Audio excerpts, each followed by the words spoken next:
Eric Bronsfeld.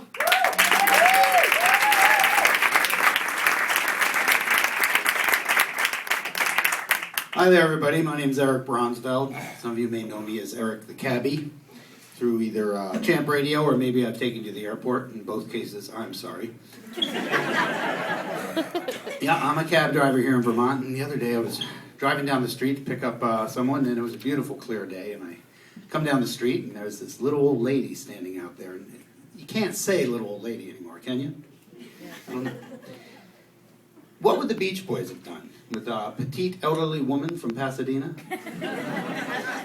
But you can't say little old, well, you can say sweet little old lady. Anyway, I pull up to her, this sweet little old lady on a perfectly sunny day, and she gets in the cab, and she sits next to me, and she looks over with this big smile, and she says, "Is it raining out? I can't go to the dentist if it's raining." So I give a quick look. I don't believe so. You want me to get out and check? No, it's okay. We can go now. Or frequently I pick up people from out of state, and the first question out of their mouth to me is, "Do you have two brothers named Daryl?" No. How about Ben and Jerry? Do you know Ben and Jerry? Yeah, I know Ben and Jerry. I just dropped acid with them a half an hour ago.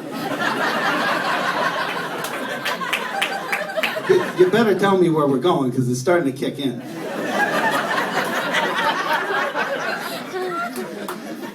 I don't know what day it was in my childhood that I decided that I wanted to be a cab driver when I grew up. I remember when I was 5, I wanted to be president. When I was 8, I wanted to be the next Mickey Mantle. When I was 13, I wanted to be John Holmes. Came up a little short. Never played after Little League.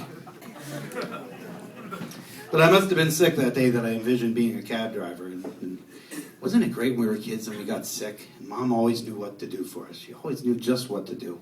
If I had a little cold coming on, she'd give me a glass of orange juice, a little peck on the forehead to see if I had a fever.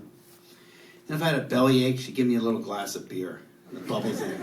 Yeah, beer. The bubbles in it, she said, would help. And it did help. And one time I skinned my knee and riding my bike, and she gave me a little teaspoon of brandy to settle me down. And come to think of it, the worse the injury or illness, the stronger the booze I got.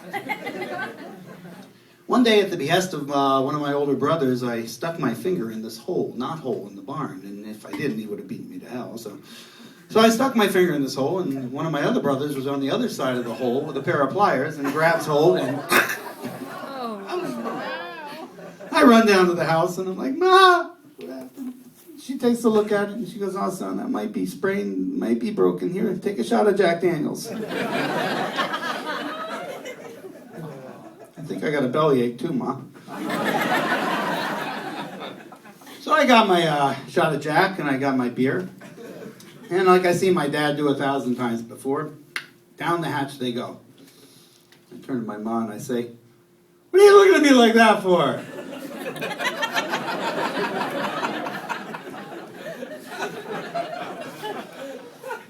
Where's my supper?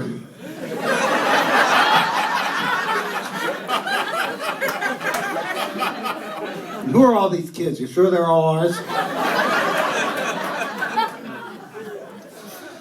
I'm getting married in 6 months. I'm getting married in 6 months. It's getting hot in here. No. I'm marrying the beautiful Cabette. She's Eric the Cabbie's marrying the Cabette. I met her on Match.com. I knew she was for me right away. She was the Cabette. It's perfect.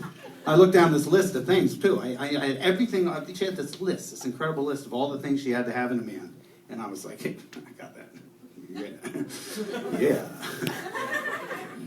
Except when it came to, I noticed that she required the man to marry her, had to present her with a 4-carat diamond ring.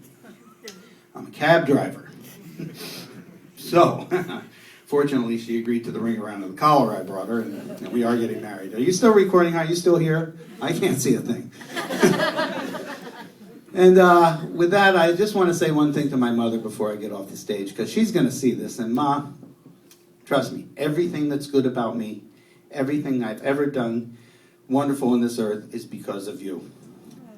All my character defects and my shortcomings are Dad's fault. Thank you, everybody. Have a good night.